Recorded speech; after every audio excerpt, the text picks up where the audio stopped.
आज मी ना खूप जास्त अशी खुश आहे. ते कशामुळं ते तुम्हाला पुढे समजेलच.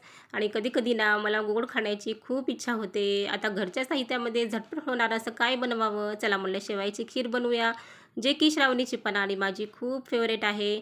आणि आस्थाबाईचं इथे कैरी खाण्याचं काम चालू आहे. टीव्ही पाहत-पाहत मला वाटत आहे की ती कैरीची कोयसुद्धा खाते की काय असे वाटत आहे. आणि आपण जेव्हा कधी शेवयाची खीर बनवू ना, तेव्हा बाहेरच्या शेवयामध्येच खीर चांगली बनते असे नाही बरं. घरच्या साहित्यामध्ये सुद्धा आपण आहे का आपल्याला जे पाहिजे ते आपण साजरं करू शकतो. ड्रायफ्रुट्स वगैरे टाकून घेतले, दूध टाकलं, झाली मस्त अशी खीर आपली रेडी झाली. आता गोड बनवलेलंच आहे, तर चला म्हणलं अगोदर देवाला नैवेद्य पण इथे दाखवून घेऊया. त्यानंतर लगेच इकडे श्रावणीचं आणि माझं दोघींचे प्लेट्स मी रेडी केले आणि त्याच्यावर मस्त असं तूप टाकलं.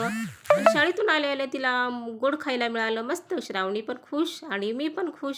घरामध्ये आईला, बाकी कुणाला असताना कुणालाच खीर आवडत नाही. आमच्या दोघींनाच खीर आवडते आणि मी म्हणत होते ना, की मी आज खूप खुश आहे. तब्बल महिन्याभरानंतर माझा सिलेंडर घरी आलं आणि माझं 2-3 महिन्याचं टेन्शन आता गेलेलं आहे. कारण कसं आहे सिलेंडरचं एवढं शॉर्टेज झालेलं आहे ना, सिलेंडरच मिळत नाही. त्याच्यामुळे मी खूप खुश झाले. आई बाहेर गेली होती. बाहेरून येताना तिनं खूप ताजे-ताजे असे मस्त असे पेरू आणले होते. पेरू कट करून दिले आणि त्याच्यावर श्रावणीनं आणि आस्थाने मात्र एवढा जबरदस्त ताव मारला ना, फळातले किडेच आहेत बघा ह्या दोघीजण.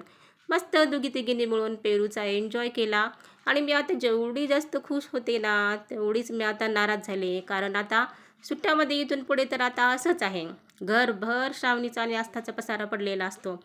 श्रावणी तरी बरी जरा, पण आस्थाचं एवढं असते ना, जिथं बसलं तिथंच ती टाकते आणि उठते.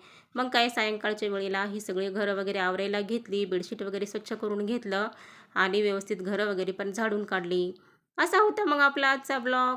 व्हिडिओ आवडला तर व्हिडिओला लाईक करा, शेअर करा, सबस्क्राईब करा. भेटूया नेक्स्ट ब्लॉगमध्ये.